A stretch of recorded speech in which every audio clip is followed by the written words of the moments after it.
חג שמח חברים ושנה טובה. היום אנחנו נדבר על איך לעבור את החגים בשלום. אני אורי ברנהרד, טיפול אנרגטי לחיים מאוזנים. תארו לכם שאתם מתארחים או מארחים אצל משפחה או קרובי משפחה. יש רעש ובלגן, כולם צועקים, שמחים, צוחקים, מדברים אחד עם השני, אבל מצד שני יכולות להיווצר כל מיני אי-נעימויות, מריבות, צעקות, ויכוחים.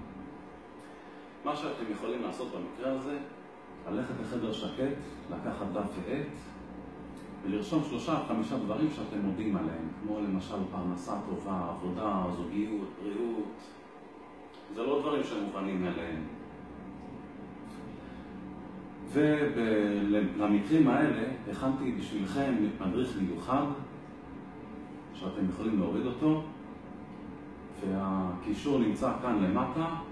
למדריך קוראים איך לעבור את החגים בשלום. אני אורי ברנהרד, טיפול אנרגטי לחיים מאוזנים.